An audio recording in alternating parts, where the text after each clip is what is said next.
The crimson sands of Zirian 7 stretched endlessly beneath two dying suns, their pale light casting eerie shadows across the battlefield. Captain Zelthara crouched behind the twisted remains of what had once been a supply transport, her four arms gripping a pulse rifle that hummed with barely contained energy. The weapon's charge indicator flickered between amber and red, a grim reminder that ammunition was running dangerously low. Around her, the survivors of the 47th Galactic Defense Brigade huddled in whatever cover they could find. 19 soldiers remained from what had been a full battalion of 300. Their blue-scaled faces bore the exhaustion of 3 days without sleep, 3 days of running from an enemy that seemed to multiply with every hour that passed. The Devourers had come without warning, their black ships blotting out the twin suns like a plague of metallic locusts. Where other species might negotiate or demand surrender, the Devourers simply consumed. Worlds, cultures, entire civilizations disappeared into their biomechanical maws, leaving nothing but empty husks of planets behind. Lieutenant Corvass crawled up beside Zelthara, his breathing labored from a plasma burn across his chest. Captain, long-range scanners are picking up movement.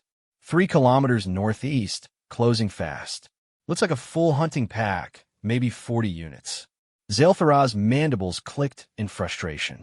40 Devourers against 19 exhausted soldiers with failing equipment. The mathematics were simple and brutal. She had seen what happened to worlds that fell to these creatures. The screaming stopped first, then the cities went dark, and finally, even the memory of what had been was erased as if it had never existed at all. "How long until they reach our position?" she asked, checking her rifle's power cell again. Still dropping. 15 minutes. Maybe 20 if we're lucky, and they stop to feed on something. The other soldiers looked to her with a desperate hope that only the doomed could muster. Some were barely out of training, their scales still bright with youth. Others bore the scars of a dozen campaigns across the galaxy's rim. All of them knew they were about to die. Zelthara stood slowly, her legs protesting after hours of combat and retreat. The decision formed in her mind with the clarity that only came in moments of absolute necessity. We make our stand here. Establish a defensive perimeter around the transport wreckage. Use everything we have left. Captain, Corvass began, his voice heavy with unspoken protest. I know the odds, Lieutenant, but running hasn't worked. At least here we can take some of them with us. She paused, looking at each of her soldiers in turn. Send a burst transmission to High Command. Let them know the 47th held their ground to the end. The next few minutes passed in tense preparation. Soldiers checked weapons, redistributed ammunition, and said quiet prayers to whatever deities their species honored. The twin suns continued their slow descent toward the horizon, painting the sky in shades of orange and purple that would have been beautiful under different circumstances. The first sign of the approaching Devourers was the sound. It started as a low thrumming, like the heartbeat of some massive predator, growing louder with each passing second. Then came the visual confirmation, dark shapes moving across the sand with an unnatural, flowing grace that defied their mechanical appearance. Zelthara raised her rifle, sighting down the barrel at the nearest target. The Devourers moved like living shadows, their forms constantly shifting between organic curves and angular machinery. Optical sensors glowed like hungry eyes, and weapon pods extended from their bodies like mechanical tentacles. Hold your fire until they're in optimal range, she commanded, her voice carrying across the defensive position. Make every shot count. The Devourers advanced methodically, spreading out to surround the stranded soldiers. Their tactics were perfect, learned from consuming countless military minds across the galaxy. They knew exactly how to eliminate resistance with minimal loss to themselves. At 200 meters, Zelthara gave the order. Fire. The desert erupted in brilliant flashes of energy as pulse rifles discharged their deadly cargo. Several Devourers staggered under the assault, their adaptive armor sparking and smoking. But for every one that fell, 2 more emerged from the shifting sands, their forms already adapting to the frequency of the defenders' weapons. The return fire was devastating. Plasma bolts seared through the air, turning sand to glass and metal to vapor. Private Heskala simply vanished in a burst of superheated gas. Sergeant Major Vextar lasted long enough to scream before a biomechanical tendril pierced his chest armor. Within minutes, half of Zelthora's remaining force was dead or dying. The Devourers pressed their advantage, flowing over the battlefield like a dark tide. Their adaptation protocols had already neutralized the effectiveness of the Galactic Defense Force weapons, turning lethal energy beams into minor annoyances. Corvass fell beside her, a smoking hole where his head had been. Zelthora found herself alone behind the transport wreckage, her rifle finally, exhausted and useless in her hands. The remaining soldiers' voices had gone silent, replaced by the mechanical humming of approaching predators. She drew her sidearm, knowing it would buy her perhaps 30 seconds of life. The Devourers surrounded her position, their sensors analyzing her biological composition, her memories, her potential usefulness to their collective consciousness. She had seen the process before. They would consume her mind first, extracting every useful piece of information, then integrate her biomass into their collective structure. The nearest Devourer extended a neural probe, its tip crackling with the electricity that would burn through her consciousness like acid. Zelthora closed her eyes and prepared for the end. That was when the sky exploded. Something massive struck the ground between her and the advancing Devourers with the force of a small meteor. The impact sent shockwaves rippling across the desert, throwing sand and debris high into the air.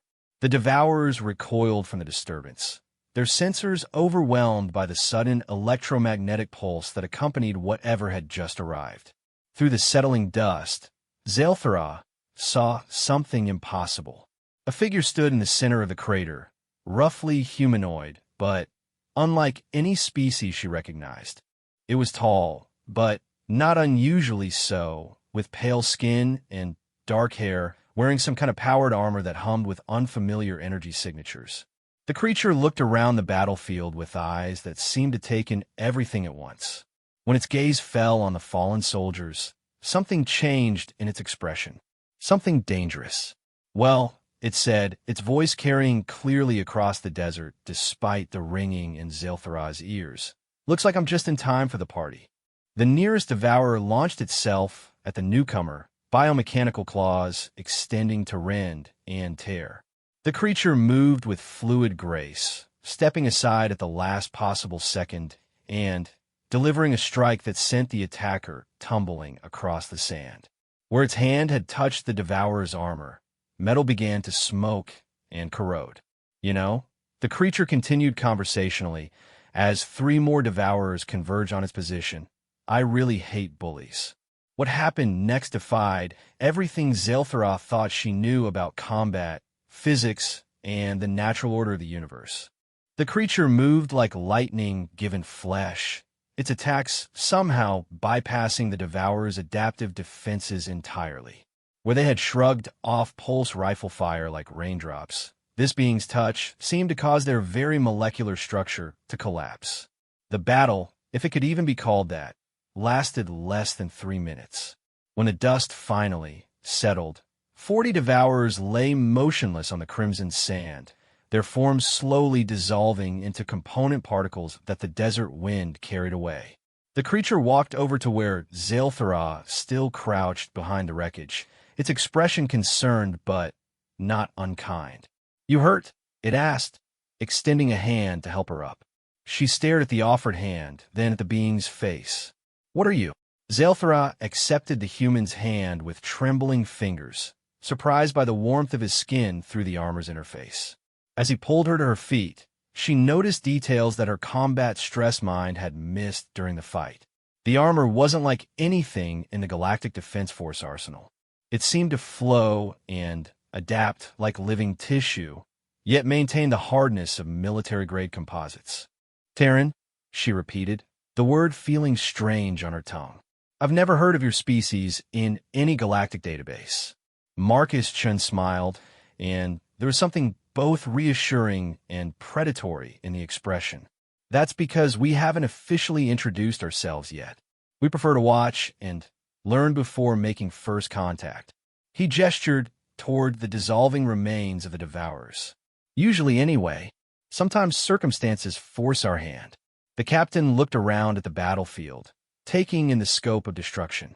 Her entire unit was gone, decades of training and experience reduced to carbon scoring on alien sand. Yet somehow, impossibly, she was alive. How did you find us?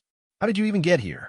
We've been tracking Devourer movements for about 6 months now, Marcus explained, his armor systems running diagnostic scans of the area. They've been following a predictable pattern, consuming everything in their path, and moving toward the galactic core. When we detected their presence in this system, we knew there would be survivors who needed help. Zeltharaz's mandibles clicked skeptically. 6 months? The Devourers only appeared in known space 3 weeks ago. The first attacks were on the rim worlds of the Centauri Coalition. The first attacks you detected, Marcus corrected gently. These things have been active much longer than your governments realize. They're just very good at making civilizations disappear completely. No survivors, no distress calls, no evidence left behind. The implications of that statement hit her like a physical blow. Entire species could have been consumed without anyone in the galactic community even knowing they had existed. The scope of the threat was far larger than anyone had imagined. My people, she began, then stopped. The words felt inadequate. My homeworld, Thessarian Prime. Do you know if it's safe? Marcus checked something on his armor's display, his expression carefully neutral.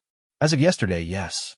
But the Devourers are moving fast, and they seem to have detailed intelligence about galactic defense positions. Someone or something is feeding them information. A spy? In high command. The possibility was terrifying, but not impossible. The galaxy was vast, and even the most trusted individuals could be compromised. Maybe. Or maybe they've consumed enough military minds to understand your tactics and strategies.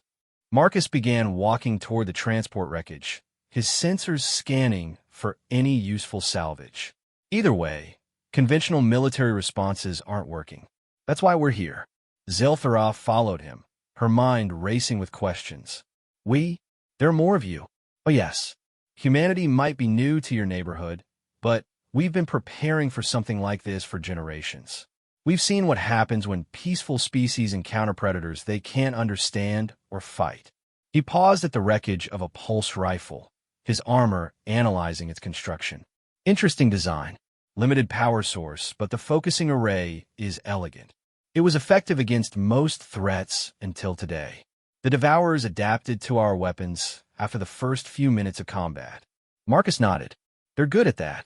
Adaptive armor, learning algorithms, biomechanical enhancement. They consume a species' knowledge and use it against the next target. Very efficient predators.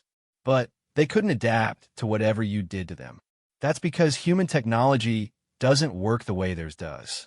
They can adapt to energy frequencies, molecular structures, even exotic matter compositions. But they can't adapt to something that operates on pure, backed by quantum manipulation. Zelthara stared at him. Quantum manipulation? That's theoretical physics. The math exists, but no one has ever successfully built a working system. No one you've met yet. Marcus finished his scan of the battlefield and activated something in his armor. A holographic display appeared in the air between them, showing a three-dimensional map of the local stellar region. Red markers indicated Devourer fleets, their projected paths marked in ominous crimson lines. We need to get you somewhere safe, and then we need to have a conversation with your military leadership. Safe. Zelthra laughed bitterly. There is no safe. These things are consuming everything. Even if we retreat to the core worlds, it's just a matter of time. Not everything, Marcus said quietly. They haven't touched human space. Because you're hidden? Because the first time they tried, we convinced them it would be a very bad idea. The holographic display zoomed in on a section of space that Zelthara's star charts marked as unexplored territory. According to the Galactic database, the region contained nothing but failed stars and asteroid fields. But Marcus's map showed something very different. Hundreds of star systems, interconnected by what appeared to be artificial structures spanning impossible distances. "This is impossible," she whispered. "A civilization of this scale would have been detected decades ago. Would it? You've been looking for radio signals, subspace communications, thermal signatures from massive industrial operations. You never thought to look for a species that learned to hide its entire technological footprint." Marcus manipulated the display, showing her defense installations that dwarfed anything in the known galaxy. When you've been fighting existential threats for as long as we have, you learn to be very quiet and very thorough. Fighting threats like the Devourers, among others. The galaxy is a dangerous place, Captain. Your people have been fortunate to develop in a relatively peaceful region. But there are things out there that make the Devourers look like minor predators. Zelthara felt a chill that had nothing to do with the desert night beginning to fall around them. Why help us? If you've managed to stay hidden and safe, why reveal yourselves now? Marcus was quiet for a long moment, and when he spoke, his voice carried a weight that suggested personal experience with loss. Because we remember what it was like to be outnumbered and doomed. We remember watching our homeworld burn while we ran for the dark spaces between stars. We swore then that no other species would face extinction alone if we could prevent it. Your homeworld was destroyed. Earth, consumed by something that made the Devourers look peaceful by comparison. We were refugees once, scattered across the galaxy in ships barely capable of interstellar flight. It took us 300 years to build the strength to take our planet back. His fist clenched involuntarily. And another century to make sure nothing like that could ever happen again. The holographic display shifted again, showing tactical assessments of Devourer capabilities and weaknesses that were far more detailed than anything the Galactic Defense Force possessed.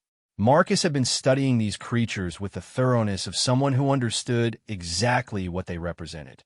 The good news is that the Devourers are predictable once you understand their behavior patterns. They're not malicious in the way you might think. They're more like a force of nature, following programmed imperatives that they can't deviate from. That doesn't make them less dangerous. No, but it makes them vulnerable. They can't adapt their core programming, only their surface capabilities. And their programming has some very exploitable flaws. Marcus closed the display and looked directly at her. But stopping them requires coordination and trust between species that have never worked together before. It requires tactics that most military minds would consider insane, such as convincing an entire galactic civilization to disappear. Zelthara's eyes widened. You want us to hide? Abandon our worlds? And flee into unknown space? I want you to become invisible while we eliminate the threat. The Devourers hunt by detecting technological signatures and life signs. If they can't find you, they can't consume you. And while they're searching empty space, we can pick them off fleet by fleet until none remain. That's impossible.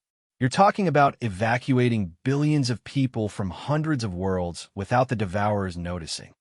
Marcus smiled again, and this time Zelthara saw the confidence of someone who had done impossible things before. Captain, you've just seen 40 Devourers destroyed by a single human with hand weapons. Our definition of impossible might be a bit different from yours. A new sound echoed across the desert, the distinctive whine of atmospheric processors that indicated an approaching ship. Marcus checked his armor's display and nodded approvingly. That will be my ride. And yours, if you're willing to trust a species you've never heard of with the survival of your entire civilization. Zelthara looked up as a ship descended from the darkening sky. It was unlike anything in her experience, flowing and organic-looking yet clearly technological. No visible weapons, no defensive shields, yet her soldier's instincts told her it was the most dangerous thing she had ever seen. What happens if I say yes? Then you get to help save the galaxy. And if I say no, Marcus looked back at the dissolving remains of the Devourers, then at the carbon scoring where her soldiers had died. Then you can walk back to whatever's left of your command structure and watch everything you've ever cared about get consumed, piece by piece, until nothing remains but empty space. The ship touched down with barely a whisper of displaced air. A hatch opened in its side, revealing an interior that seemed larger than the ship's exterior could possibly accommodate. "Time to choose, Captain." Zeltharos stepped through the ship's hatch and immediately felt disoriented. The interior was vast, with corridors stretching in directions that seemed to violate basic geometry. The walls pulsed with a soft blue light that reminded her of neural pathways, and the air hummed with energy signatures her equipment couldn't identify. "Spatial compression technology," Marcus explained, noticing her confusion. "Bigger on the inside.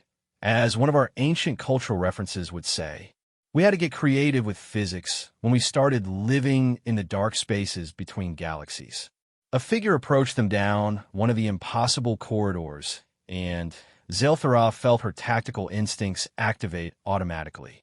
The newcomer was clearly human like Marcus, but there was something different about her. She moved with a predator's grace, and her eyes held depths that suggested experiences beyond anything a normal lifespan could accommodate.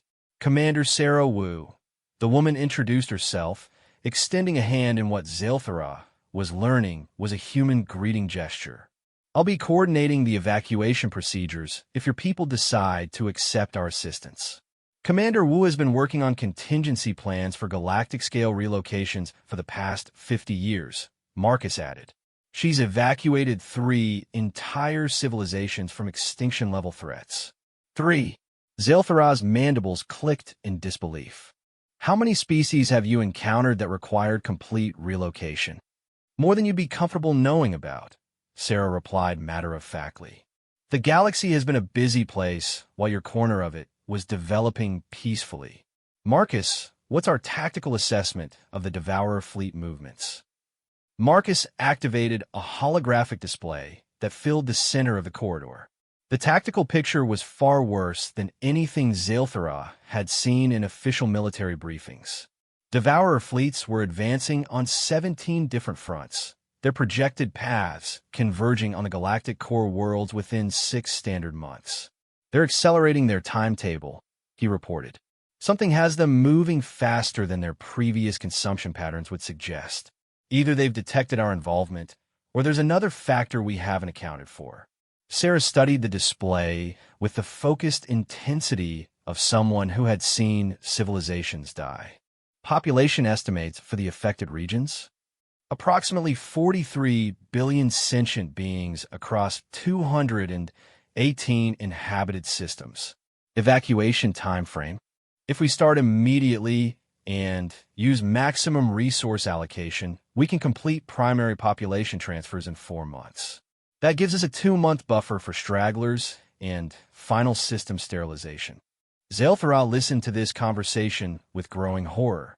They were discussing the relocation of her entire civilization with the same casual efficiency that she might use to plan a supply convoy.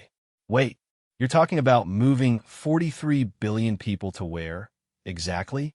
And what do you mean by system sterilization?" Sarah turned to her with patient understanding. "The relocation sites are in pocket dimensions adjacent to our own space. Think of them as temporary storage areas where entire populations can be maintained safely until the threat is eliminated. As for sterilization, we need to remove all traces of technological civilization from the evacuated systems. The Devourers track their prey by following technological signatures. If they arrive at empty systems with no trace that anyone was ever there, they move on to search elsewhere. You're talking about erasing the history of hundreds of worlds. We're talking about preserving the future of hundreds of species," Marcus corrected gently. "History can be rebuilt. Extinct civilizations cannot." The ship around them shuddered slightly as it transitioned into faster-than-light travel. Through what might have been a viewpoint, Zelthara caught glimpses of space that looked wrong somehow, as if they were traveling through the gaps between reality rather than normal space. How long until we reach my command structure? She asked. We're not going to your command structure, Sarah replied. We're going to something much more important, which is the emergency session of the Galactic Council that we've called. Every major species representative, every military commander who's encountered the Devourers, every political leader who still has the authority to make decisions for their people. They're all gathering at the neutral station in the Vega system. Zilthara felt her legs go weak. You called an emergency session of the Galactic Council? Do you have any idea what kind of authority that requires? The political implications alone. We have the authority of necessity, Marcus said simply. And we have something the Council has never had before, a solution to an extinction-level threat that actually works. The journey to Vega Station took 6 hours in normal space-time. Though Zilthara suspected they had actually traveled much farther than that using whatever impossible physics the human ship employed. During the trip, Sarah and Marcus briefed her on human history, their hidden civilization, and their previous encounters with galaxy-threatening dangers. It was a story that challenged everything she thought she knew about the universe. Humanity had apparently been spacefaring for over 800 years, not the few decades that most species required to develop interstellar capabilities. They had fought wars against entities that existed in dimensions parallel to normal space, negotiated treaties with machine civilizations that viewed organic life as an amusing curiosity, and learned to manipulate the fundamental forces of reality in ways that made their technology indistinguishable from magic. Why reveal all of this now? Zilthara asked. You could have remained hidden and safe while the rest of the galaxy dealt with the Devourers. Because isolation is a luxury we can't afford anymore, Sarah explained. The Devourers aren't the only threat moving in our direction. They're part of something larger, something that requires a unified galactic response to stop. Part of what? Marcus exchanged a look with Sarah, then activated another display. This one showed stellar cartography on a scale that made Zilthara's head spin. Entire galaxies were marked with symbols she didn't recognize, connected by lines that suggested movement or influence. The Devourers are scouts, he said quietly. Advanced elements of something that calls itself the Convergence. They're not just consuming individual species or civilizations. They're preparing our entire galaxy for integration into something much larger. Integration into what? A collective consciousness that spans multiple galaxies. Every sentient being, every artificial intelligence, every unique thought pattern gets absorbed into a single unified entity. Individual identity ceases to exist. Free will becomes impossible. Everything that makes life worth living gets dissolved into a cosmic soup of shared experience. Zilthara felt the bottom drop out her stomach. How do you know all this? Because 300 years ago, they tried to integrate us, Sarah said grimly. They consumed Earth and spent 50 years trying to break down human consciousness to make it compatible with their collective. They failed. Human minds apparently have certain characteristics that resist total absorption. We eventually managed to escape, but not before we learned everything we could about what we were fighting. And now they're coming back. Now they're coming back with better preparation and fewer mistakes. The Devourers aren't just consuming biomass and technology. They're studying every species they encounter, learning how different types of consciousness work, figuring out how to overcome the resistance they encountered with us. The ship began decelerating as they approached Vega Station. Through the viewpoint, Zilthara could see the massive structure that served as the galaxy's primary diplomatic center. Ships from dozens of different species surrounded it, their varied designs creating a metallic constellation against the stars. There, Marcus pointed to a section of space near the station where nothing appeared to be present. The council representatives are about to get their first look at human diplomatic protocol. As Zilthara watched, space simply folded open like origami made of starlight. A structure emerged that dwarfed even Vega Station, its architecture flowing and organic yet clearly technological. Ships began extending from its surface, moving toward the diplomatic vessels with purpose and precision. "You brought a fleet to a diplomatic meeting?" Zelthara asked. "We brought a demonstration," Sarah corrected. Sometimes the best way to convince people to accept help is to show them exactly what kind of help you're offering. The communications system activated, carrying the voice of Vega Station's traffic control officer. The being sounded confused and perhaps a little frightened. "Unknown vessels, please identify yourselves and state your intentions." Marcus activated the ship's communication system. "Vega Control, this is the Terran diplomatic mission responding to the emergency session request. We are here to discuss the Devourer threat and potential solutions." There was a long pause, filled with the kind of background chatter that indicated frantic communications between multiple parties. Finally, a different voice came on the channel, this one belonging to Council Speaker Mordun of the Altarian Republic. "Terran mission, this is an unprecedented situation. We have no record of your species in our databases, yet you claim authority to call emergency sessions and arrive with a military force of unknown capabilities." Speaker Mordun, Sarah's voice was calm and diplomatic, with an undertone of steel that suggested she had done this before. "We claim no authority except that which comes from having a working solution to an existential threat. We are here to offer assistance, not to make demands. But time is running short, and the Devourers will not pause their advance for diplomatic protocol." Another pause, followed by urgent whispered conferences that the communication system couldn't quite filter out. "Permission granted to dock at Bay 17. Be advised that this station is protected by the Galactic Defense Force, and any hostile action will be met with appropriate response." Marcus laughed softly. "Commander Wu, I believe they think they can threaten us." "Let them keep thinking that for now," Sarah replied. "Overconfidence can be a useful negotiating tool. Captain Zelthara, are you ready to help save your species?" Zelthara looked out at the assembly of ships representing every major civilization in the galaxy, knowing that within hours they would all be faced with an impossible choice. Trust an unknown species with everything they held dear, or face extinction at the hands of predators they couldn't fight. "I'm ready," she said, and surprised herself by meaning that the council chamber aboard Vega Station had never hosted a gathering quite like this one.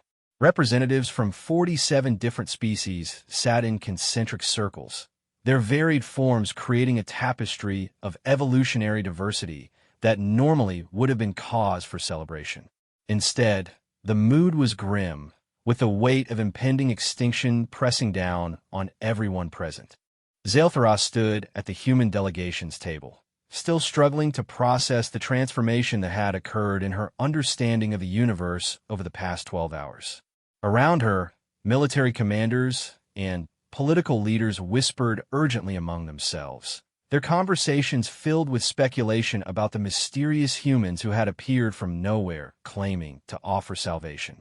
Speaker Mordun called for order, his crystalline voice cutting through the murmur of conversation. "This emergency session will now address the threat posed by the entities known as Devourers and the proposed solution offered by the Terran delegation." Sarah Wu stood slowly, her movements measured and confident. When she spoke, her voice carried clearly throughout the chamber without amplification, suggesting another impossible human technology. "Honored representatives, I understand your skepticism. An unknown species appearing at your moment of greatest crisis, offering solutions that seem too good to be true, asking for trust that hasn't been earned through generations of diplomatic contact." She paused, allowing her gaze to sweep across the assembled delegates. "But I ask you to consider the mathematics of your situation." A holographic display materialized above the center of the chamber, showing real-time tracking of Devourer fleet movements. The advancing red markers had moved noticeably closer to inhabited systems since the session began. Current projections indicate total consumption of all inhabited worlds within 173 standard days. Your combined military forces have achieved a casualty ratio of approximately 1,200 to 1 in the Devourer's favor. At current rates of attrition, organized resistance will collapse within 40 days. Admiral Kreshtar of the Galactic Defense Force stood abruptly, his scarred carapace clicking with agitation. These projections assume no tactical adaptation on our part. The Defense Force has new strategies, experimental weapons that might prove more effective. Admiral, Marcus's voice was respectful, but firm. We've been monitoring your experimental programs. The quantum disruption torpedoes show promise, but require manufacturing capabilities you won't have time to develop. The adaptive shield matrices are based on Devourer technology captured from previous encounters, which means they're already compromised by the enemy's learning algorithms. Admiral Kreshtar's mandibles clicked in frustration. How could you possibly know the classified details of our weapon development programs? Because we helped design some of them, Sarah replied calmly. 3 months ago, you received anonymous data packages containing theoretical frameworks for quantum weapons and adaptive defenses. Those packages came from us. A ripple of shocked whispers ran through the chamber. Counselor Viashara of the Centauri Coalition leaned forward in her hover chair. You've been interfering in our military development without authorization from any governing body. We've been providing assistance to species facing extinction, Marcus corrected. Authorization seemed less important than survival. But why reveal yourselves now? Speaker Mordun asked. If you've been operating in secret, why come forward with this proposal for mass evacuation? Sarah activated another display, this one showing long-range sensor data that made several delegates gasp audibly. Beyond the advancing Devourer fleets, something vast was moving through intergalactic space toward their galaxy. The scale of it defied comprehension. Because the Devourers are just the beginning, she said simply. What you're seeing is a convergence harvesting fleet. It contains approximately 40 trillion individual units, along with the absorbed remains of 26 previously integrated galaxies. When it arrives here in 18 months, even perfect success against the Devourer scouts won't save you. The chamber fell into stunned silence. Zelthara felt her legs go weak as the true scope of the threat became clear. The Devourers they had been fighting were nothing more than advanced scouts for something incomprehensibly vast. Counselor Thexran of the Outer Rim territories stood slowly, his aged form trembling with emotion. You're saying that no matter what we do, no matter how we fight, our entire galaxy is doomed. Not doomed, Marcus said firmly. Threatened by something that requires a response beyond conventional military action. The convergence has consumed hundreds of galaxies over millions of years. They've seen every possible form of resistance, adapted to every conceivable defense. But they've never encountered anything like what we're proposing, which is Admiral Kreshtar demanded. Sarah gestured, and the display changed to show a complex three-dimensional map of local space-time. Strange distortions marked certain regions, areas where physics seemed to bend in impossible ways. Complete dimensional displacement of all inhabited systems, followed by systematic elimination of the convergence forces while they search empty space for targets that no longer exist in their reality matrix. The technological implications hit the assembled scientists and engineers immediately. Dr. Yilmoth of the Academy of Sciences spoke first, her voice barely above a whisper. You're talking about moving entire star systems out of normal space-time. The energy requirements alone would exceed the total output of our civilization. The energy requirements exceed the total output of any single civilization, Sarah agreed. That's why it requires cooperation between species that have never worked together before, sharing technologies that have been kept secret for security reasons, and trust between peoples who have legitimate reasons to fear each other. And you can provide the missing technological components? Speaker Mordun asked. We can provide the dimensional manipulation systems, the spatial compression matrices, and the targeting algorithms needed for precision displacement, Marcus confirmed. But we need your industrial capacity, your population management expertise, and your knowledge of local space-time topology. Counselor VSR's tentacles writhed with skepticism. Why should we trust you? For all we know, This is an elaborate deception designed to make us defenseless against human expansion. Zelthara found herself standing before she consciously decided to speak. Because I've seen what they can do. Her voice carried across the chamber with the authority of someone who had witnessed the impossible. 40 devourers destroyed by a single human with personal weapons. Technology that operates on principles our best scientists call theoretical impossibilities. If they wanted to conquer us, they wouldn't need elaborate deceptions.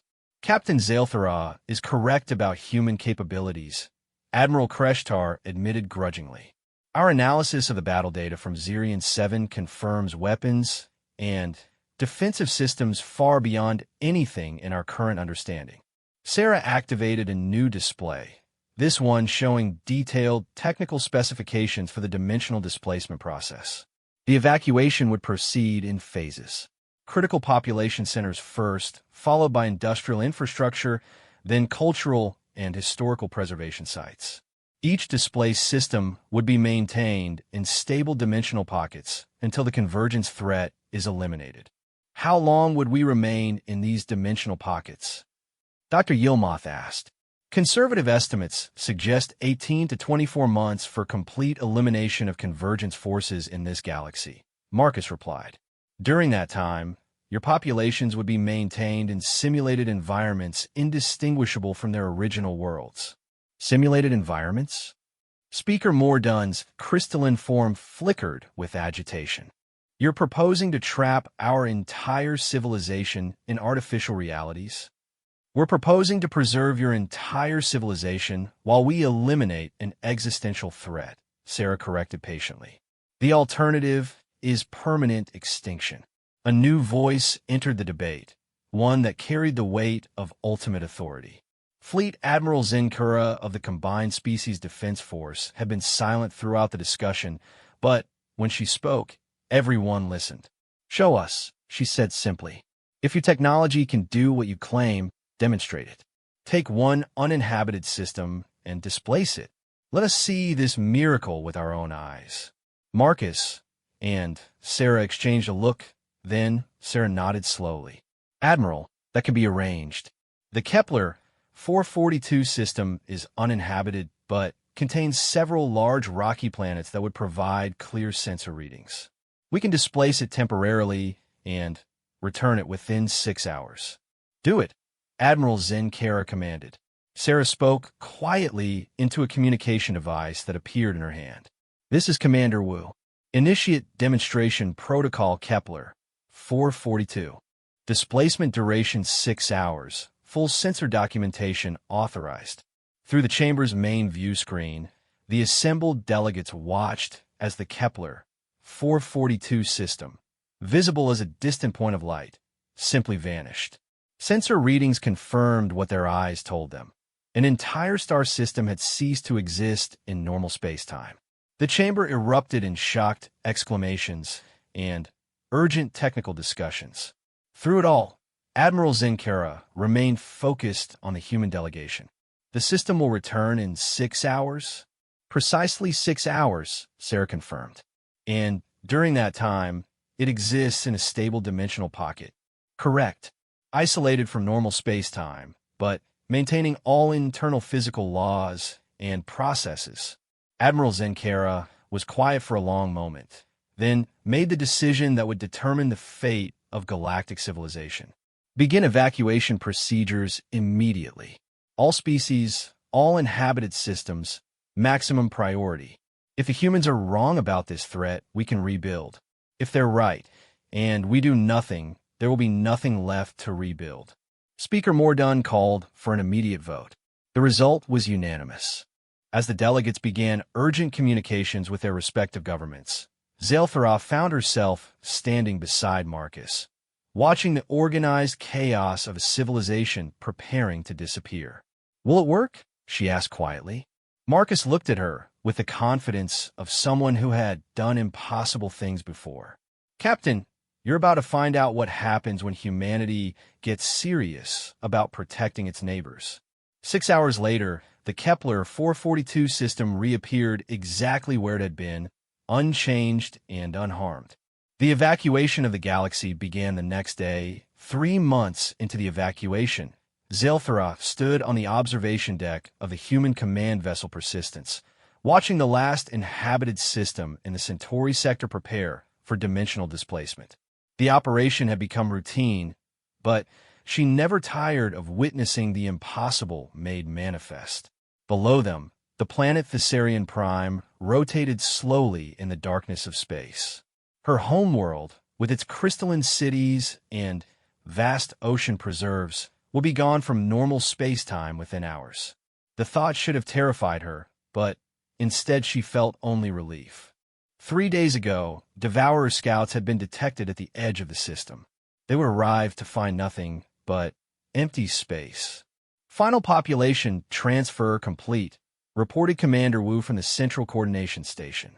All biological signatures confirmed safe in dimensional storage. Beginning infrastructure preservation protocols.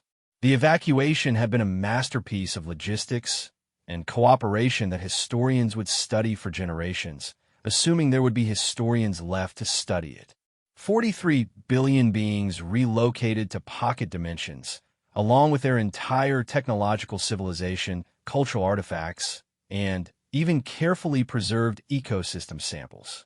Not a single life lost, not a single critical component of galactic society left behind. Marcus joined Zelthara at the observation window, his expression thoughtful as he watched human displacement vessels work with mathematical precision around the planet. "How are your people adapting to the dimensional habitats?" "Better than expected," she replied honestly. "The simulation environments are so perfect that most civilians don't even realize they're not on their original worlds. The psychological adjustment teams you provided have been remarkably effective." "We've had practice," Marcus said grimly. 300 years of experience with displaced populations taught us a few things about maintaining morale and mental health during existential crises. Through the command channel, they could hear the final countdown sequence. Thessarian displacement in 60 seconds. All vessels clear to minimum safe distance. Zelthara felt her mandibles click involuntarily as she watched her homeworld prepare to vanish from the universe she knew. "Marcus, what happens if this doesn't work? What if the convergence forces are more adaptable than you anticipated?" "Then we try something else," he replied with the casual confidence that she had learned was characteristic of his species. "Humanity doesn't give up, Captain. We might fail, we might die, but we don't surrender to extinction. Not ours, and not anyone else's." The countdown reached 0, and Thessarian Prime simply ceased to exist. One moment it was there, a blue-green jewel against the stars, and the next there was only empty space where a world had been. The displacement field collapsed inward with a brief flash of exotic energy, leaving no trace that a planet had ever orbited this star. "Displacement successful," Commander Wu reported.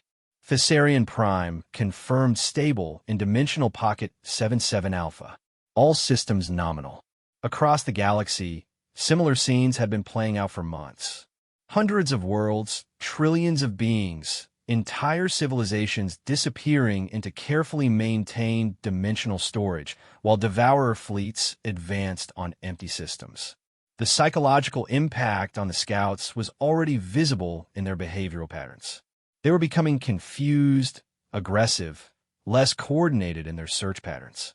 "The devourers are adapting," Admiral Kreshtar observed from his position at the tactical display. The scarred veteran had become one of humanity's closest allies during the evacuation, his military experience proving invaluable in coordinating defensive operations. "They're beginning to suspect that something unnatural is occurring." "Let them suspect," Sarah Wu replied from her command station. "Suspicion without evidence is just paranoia. And paranoid predators make mistakes." The main display shifted to show the current positions of all known devourer fleets. They were scattered across the galaxy now, searching frantically for prey that no longer existed in their reality. Some had begun attacking each other out of frustration, their programming apparently unable to cope with the complete absence of targets. Long-range sensors are detecting the first elements of the main convergence fleet, reported Dr. Elena Vasquez, the human xenobiologist who had been analyzing Devourer communication patterns. They'll reach the galactic perimeter in approximately 14 months. Ahead of schedule, Marcus observed.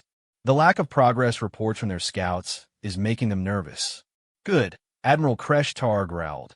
Nervous enemies make tactical errors. Zelthara studied the tactical display, noting the positions of human strike forces that had been deployed throughout the galaxy. They were small units, often consisting of no more than a few ships, but each one was capable of destroying entire Devourer fleets. The technology gap was so vast that it resembled ancient legends of gods walking among mortals. How many Devourer units have been eliminated so far? She asked. Approximately 60% of their forward scouts, Sarah replied. We've been careful to leave some operational to maintain the illusion that inhabited systems are simply harder to find than expected.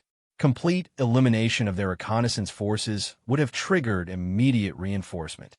And when the main convergence fleet arrives, Marcus activated a new display that showed the human battle plan in all its terrifying complexity.